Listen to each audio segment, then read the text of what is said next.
Jadi sebagai rakyat Malaysia, seperti mana yang kami terus war-warkan kepada anda, rajin-rajinlah membaca dan rajinlah membuat semakan berita terlebih dahulu untuk mengikuti perkembangan terkini, khususnya dalam situasi kita berhadapan dengan COVID-19.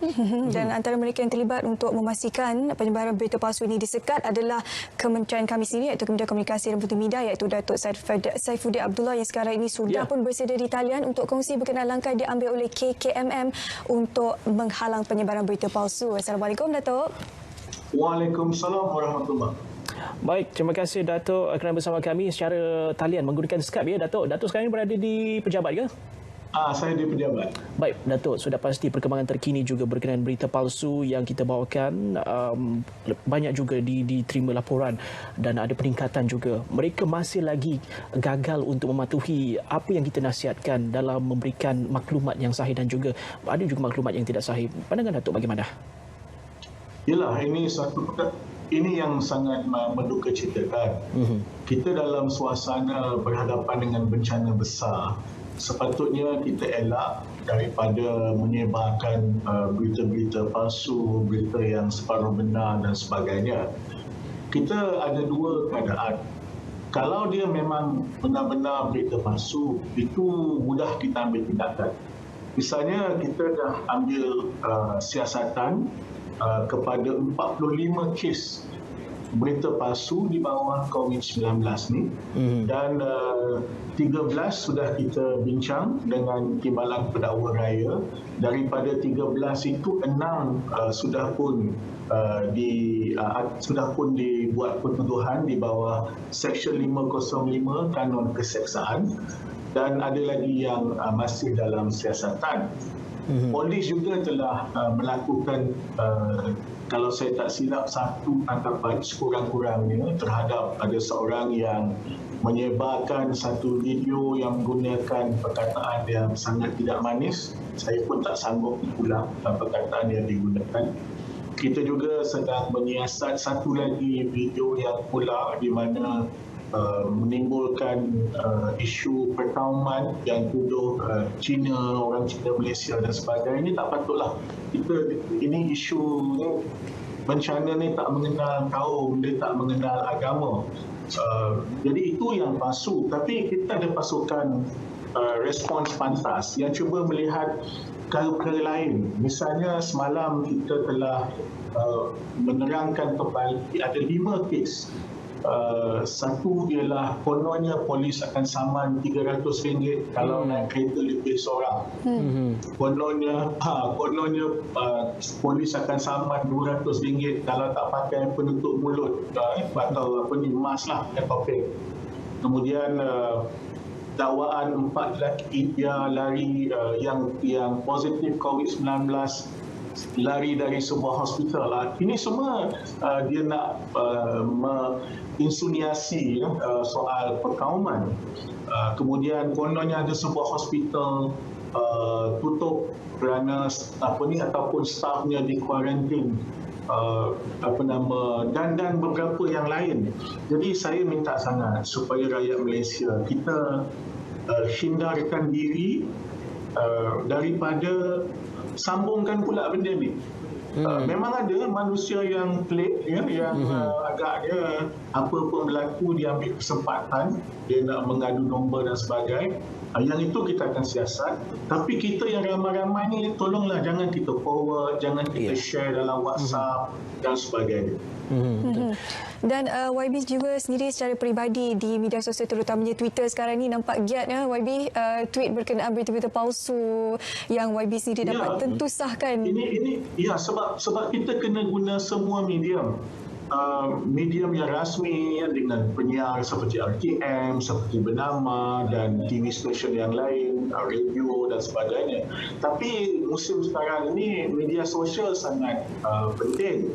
Ada orang kata lebih penting, tapi pokok pangkalnya kita kena aktif dalam media sosial. Sebab itu misalnya tengah malam semalam bukanlah saya suka sangat buat benda ni, tapi saya terpaksa mempertahankan Menteri Agama yang dituduh resis lah, hanya nak tolong orang Islam. Padahal saya tengok video dia yang selektor Dr. Zulkifli Memang jelas dia kata tabung musaadah ni adalah untuk semua termasuk frontliners. Cuma dalam konteks Malaysia, lazimnya kita tak perlulah perinci frontliners itu mesti termasuk Melayu, Cina, India, Iban, Kadazan. Kita tak perlu sebut. Kita sebagai rakyat Malaysia yang bersatu padu, yang saling bantu-membantu tanpa mengira kaum dan agama, kita tak payah sebutlah macam tu. Lama-lama kalau kita kena sebut terperinci, kenyataan Menteri Agama tu setengah jam tak habis. Jadi beliau sebut dengan jelas untuk semua termasuk frontliners. Jadi memang tidak bertanggungjawab kalau ada pihak yang menuduh yang berhormat Menteri Agama seperti hanya nak tolong orang Islam. Tapi YB, sebenarnya apa kes yang YB kongsikan ini disebabkan oleh ketidaktelusan wartawan yang menyiarkan berita. Jadi ini menyebabkan timbulnya berita palsu tersebut, tuduhan-tuduhan yang sehingga disebarkan. Apakah pemikiran yang negatif ini berkenaan dengan isu tersebut, YB? Jadi bagaimana pihak KKM sendiri cuba untuk menangani berita palsu ini, bukan sahaja daripada mereka yang pada asalnya keluar pada mulut mereka, tapi juga lahir disebabkan oleh pembacaan berita dan juga mereka yang tafsirkan berita tersebut cara mereka sendiri. Ya, kita ni kerajaan yang percaya kepada kebebasan media dan kita sangat menghormati kerja wartawan, ya. Namun dalam hal yang sedemikian rupa, kita tak akan berkompromi dari segi penyebaran berita palsu, separuh benar. Pokok pangkalnya saya berharap semua media houses, semua penyiar, semua surat khabar, radio dan sebagainya, dan wartawan secara individu, setiap seorang daripada kita harus bertanggungjawab. Ini sebenarnya musim perang. Cuma kita bukan perang yang tradisional. Kita berperang dengan virus. Ini bukan masanya untuk kita mengadu domba, menimbulkan kekeliruan. Fokus kita mesti satu, iaitu Malaysia bebas COVID-19 dan perintah kawalan pergerakan ini mesti berjaya. Kenapa dilanjutkan 14 hari lagi? Sebab ada lagi lebih kurang 5% rakyat Malaysia yang nampaknya tak begitu mematuhi. Bila kita tak patuh, kita tak boleh memutuskan rantaian penularan virus itu. Jadi sebab itu kita kena fokus mesej kita. Saya selalu ulang ni, dah jadi macam saya punya mantra dah sekarang ni. Dan menteri-menteri pun sama je. Duduk di rumah, basuh tangan selalu, kemudian jarak 1 meter. Ini saja kita punya sekarang. Pokok pangkalnya kita kena bantu Kementerian Kesihatan. Kesian tau tengok doktor-doktor, jururawat, mereka ni berkampung, tak balik, duduk di hospital. Dia nak tolong kita. Tapi kita tak akan tolong kita kalau kita tak tolong mereka yang nak menolong kita. Baik, Datuk. Dari segi penguatkuasaan, MC juga diberikan tanggungjawab dalam memerangi berita palsu. Mereka juga merupakan frontliner untuk merawat wabak berita palsu ini. Mungkin Datuk boleh kongsikan bagaimana kekerahan tenaga yang diperlukan dipertingkatkan dalam memerangi isu ini. Ya, di MC mereka ada pasukan yang meneliti apa yang berlaku. Memang kita ada war room kita di kementerian. Sebenarnya sekalilah dengan MC, walaupun mereka ada outfit mereka sendiri, pokoknya kita cantumkan dan memang kita monitor. Sebab itu ada juga yang telah diminta turunkan, ya. Misalnya semalam ada tular gambar ini dipost oleh seorang ahli politik. Dia letak gambar, kononnya ada sekumpulan ahli parlimen yang buat sidang media dan mereka duduk rapat-rapat.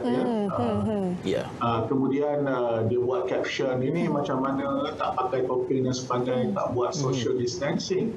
Sebenarnya gambar tu gambar lama, gambar sebelum cerita COVID-19. Jadi kita sebagai saya orang politik, saya merayu kepada teman-teman saya ahli politik tu, kita janganlah buat benda-benda begini. Ini bukan masa untuk berpolitik. Kita boleh berbeza, tak apa. Itu kita tepikan dulu. Sampai masa kita nak berkelahi, kita nak berkelahi. Kita nak berdebat, kita debat. Tapi buat masa ini, biarlah semua. Sebab itu, kita sebagai kerajaan untuk membantu seluruh rakyat, peruntukan 10 juta diberikan kepada setiap kerajaan negeri khusus untuk COVID-19. Ini tak kira kerajaan itu di bawah parti mana.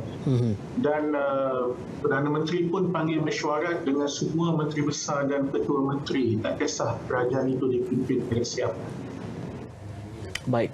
Terima kasih Datuk untuk perkongsiannya. Kita harapkan juga ia dapat kita... Satu saya nak sebutlah. Silakan Datuk. Saya sangat sedar bahawa di bawah kementerian saya ini juga ada ramai penggiat seni, penggiat filem, ahli muzik yang berhadapan dengan masalah pada musim COVID-19 ni. Show tak ada, syuting terpaksa ditangguh, ada syuting yang segak jalan dan sebagainya, dan saya tak berani nak sebut apa yang kita akan laksanakan, tapi saya sekadar nak beritahu saya faham masalah yang mereka hadapi, dan ini antara perkara yang kami sedang lihat dengan serius.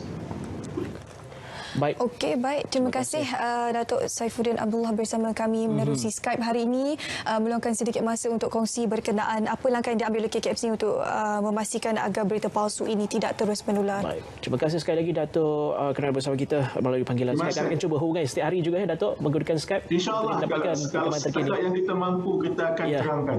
Baik, sama-sama Datuk. Bersama dengan kita tadi Datuk Saifuddin Abdullah, Menteri Komunikasi dan juga Multimedia, dalam kita memerangi penularan COVID-19, berita palsu COVID-19 ini juga.